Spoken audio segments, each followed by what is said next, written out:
Nah, setelah libur beberapa hari gue ya karena Imlek ya, gongsi-gongsi sinian kuaile buat kalian yang merayakan kemarin yang dapat banyak angpau ya, mantap lah ya, dan semoga banyak rezeki juga untuk kita semua di tahun ini, apalagi tifosi ya kan, mengingat ini tahun kuda.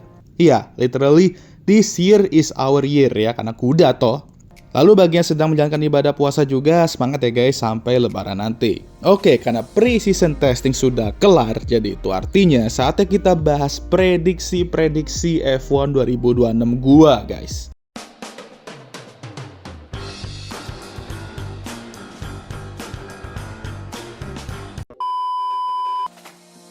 Dan seperti biasa, gue akan mulai dari juara F1 Academy, F3, F2, dan nantinya F1. Untuk F1 Academy, nggak tahu kenapa semenjak mereka eksis ya, trennya itu pembalap di musim keduanya yang akan juara. Dan pembalap yang juara itu merupakan best rookie di musim sebelumnya.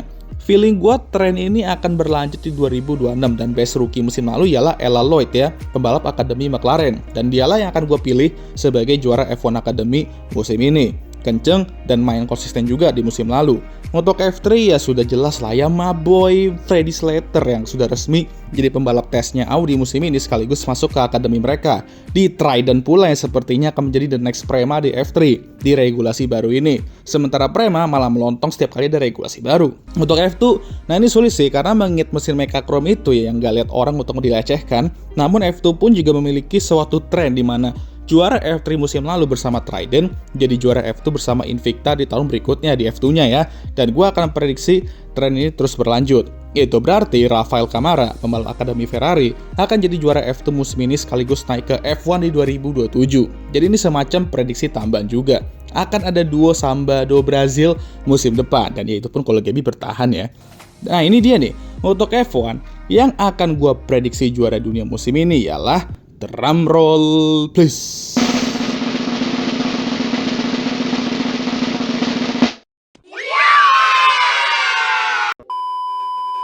Ya, sudah saatnya George membuktikan statement gue di podcast Kemal kemarin bener ya. Mercedes dari jauh-jauh hari sudah diprediksi akan menjadi tim yang bakal kuat di regulasi ini. Dari testing pun mereka terlihat strong dan juga terlihat masih keberatan bawa kantong pasir ya. Jadi potensi sebenarnya mobil ini akan kita lihat nanti di Australia, dan kita mungkin akan lihat betapa kencengnya mobil Mercedes di regulasi ini. Bagaimana untuk rekan timnya? Kimi Antonelli akan meraih 2-3 kemenangan musim ini, namun untuk menantang George mungkin bisa berapa kali ya. Tapi konsistensi akan menjadi titik berat dia untuk menantang gelar juara dunia. Musim ini gue yakin dia bakal improve khususnya di leg Eropa ya, karena memalukan kali leg Eropa dia musim lalu ya. Jumlah poin dia di leg Eropa sama jumlah poin Franco Colapinto musim lalu ya masih gede jumlah poin Kimi di leg Eropa juga sih. Dan sekaligus Mercedes akan kembali meraih gelar WCC musim ini. Gelar ke-9 mereka di F1. Ngeri kali ya, Pak ya. Next kita ke tim Jordan bertahan kita, McLaren. Menurut gue ini akan menjadi musim di mana Oscar finally bakal mengalahkan Lando, namun akan tetap ketat ya persaingan mereka. Mirip-mirip musim lalu lah, tapi bedanya Oscar yang menang kali ini. Sebenarnya banyak orang yang merasa regulasi baru ini akan lebih menguntungkan Lando, yang dimana bisa aja benar. Cuman bukan dalam image kalau dia nggak sok-sokan pengen berbeda sendiri. Tapi musim ini McLaren, khususnya awal musim, mungkin bakal tertinggal dengan top tim lainnya. Mungkin akan winless juga beberapa balapan sampai nanti mereka bawa update yang mampu membawa mereka battle untuk kemenangan. Lalu siapa bang menurut lo yang akan menantang Mercedes buat gelar WDC dan WCC itu? Well,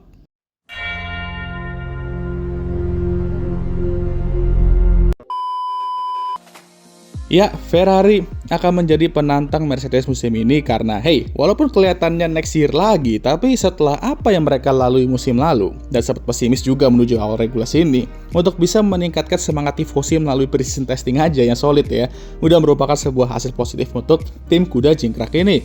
Ya walaupun ini cuma testing dan paling di Australia juga mereka lock-in di posisi ke-7 dan posisi ke-8 ya. Ya siapa tahu start launch roket mereka yang di pre-season testing itu bisa membantu khususnya di awal musim.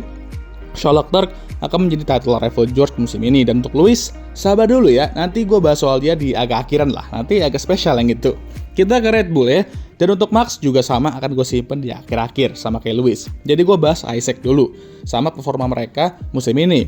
Menurut gue Red Bull musim ini bakal strong dan Isaac surprisingly akan cukup dekat dengan Max. Ya, gue tahu orang-orang sudah mulai takut aja kita ngasih beban gede ke dia yang ujung-ujungnya bakal jadi korban kursi kedua itu lagi. Tapi di era Mekies gue yakin bakal berbeda. Orang-orangnya juga udah malas jadi tim jahat ya kan. Dan ini bisa berperan penting untuk kenyamanan Isaac di musim debutnya bersama Red Bull. Dan dia juga bertalenta. Jadi harusnya bisa lah menjadi orang yang mematahkan kursi kedua Red Bull. Dan who knows, mungkin bisa jadi pembalap yang mengalahkan Max juga. Stop. Oke, itu agak kelebihan tapi yaudahlah ya. Red Bull sepertinya akan lumayan jomplang performanya di beberapa track. Ada saatnya mereka bagus dan ada saatnya mereka ya tertinggal. Ya mirip-mirip awal 2025 kemarin, cuma seharusnya bisa lebih better lah.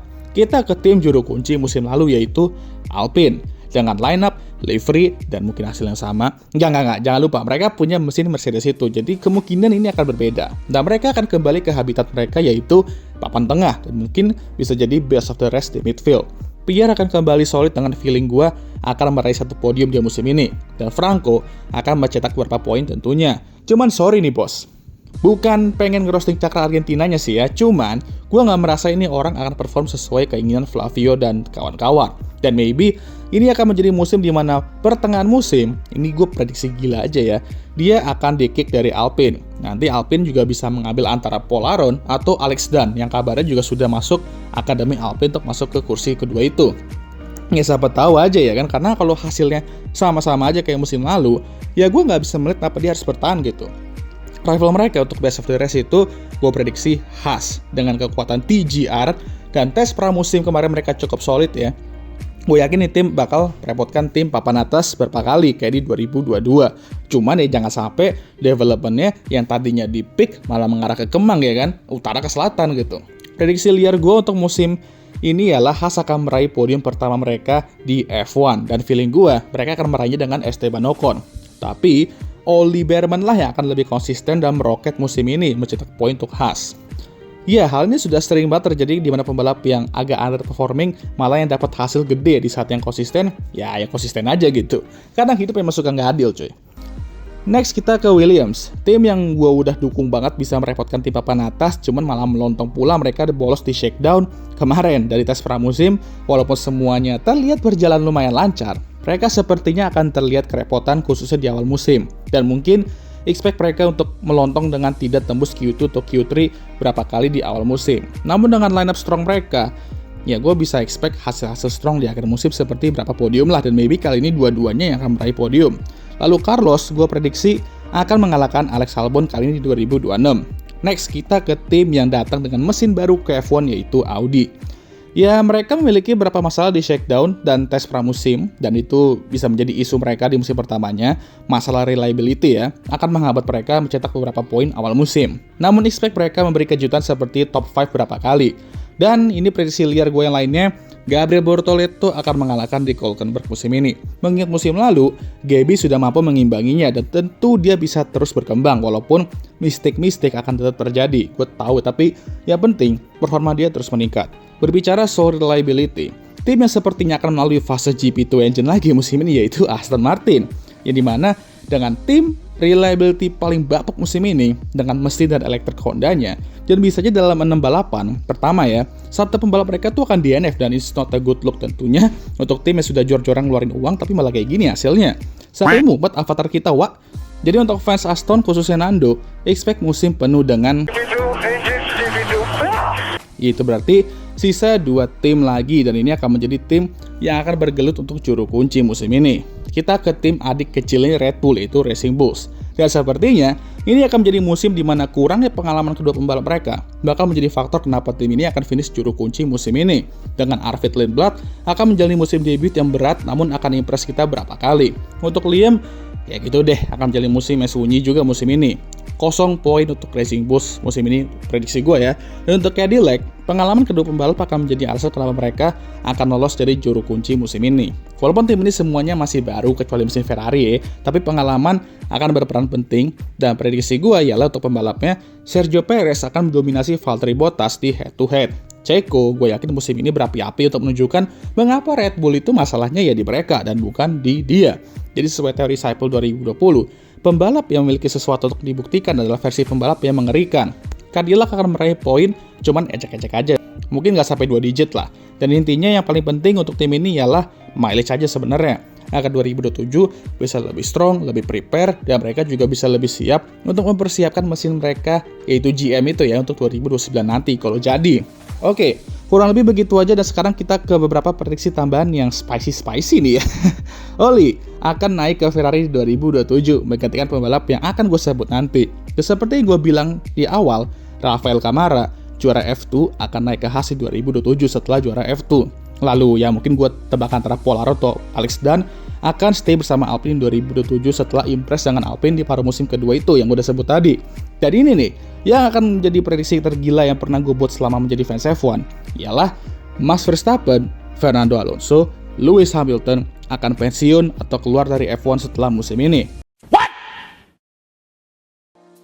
Nando ya jelas karena udah malas sama GP2 engine Honda itu, Max ya karena disuruh sama Lando Norris, dan Lewis ya karena dia masih merasa bahwa dirinya walaupun masih bisa perform bagus musim ini, dan gue yakin pole, podium, dan kemenangan dia akan raih di musim ini, tapi untuk juara dunia sepertinya sudah cukup sulit sehingga berhenti merupakan hal yang wajar untuk dilakukan. Paling yang mereka akan donat di Abu Dhabi kayak di 2018, tapi bedanya Seb digantiin sama Max ya. Dan ini akan menjadi sinyal sebuah era berakhir dan terciptalah era baru, era Franco Colapinto. Kocak emang Dharma ini ya. Franco udah di kick tengah musim masih dibilang era dia pula ya kan. Lalu siapa yang akan gantiin set mereka bang? Nah di sini menarik ya. Untuk Ferrari, gue udah sebut tadi kan. Untuk Red Bull, ya simple. Mereka akan naikin Arvid Lindblad ke Red Bull 2027. Menggantikan Max, karena Liam Lawson, gue yakin akan solid untuk naik ke seat itu lagi di masa depan. Mengingat gak ada pembalap ex-Red Bull mampu naik lagi ke Red Bull setelah mereka di-demote ke RB. Dan untuk Nando, ya EMR pasti mau gantiin dia dengan pembalap top lainnya. Cuman karena performa mereka melontong 2026, jadi ogah lah ya pembalap top mau ke sana.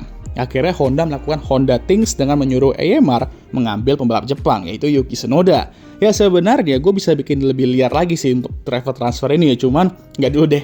Nanti gue jadi orang blow on di akhir tahun setelah melihat prediksi gue meleset kayak Arsenal tiap bulan Februari. Ya kurang lebih begitu aja untuk video prediksi-prediksi kali ini. Boleh juga nih kalian share prediksi-prediksi kalian untuk musim ini di kolom komentar. Nanti kita lihat juga seberapa ngaco juga prediksi kalian ya.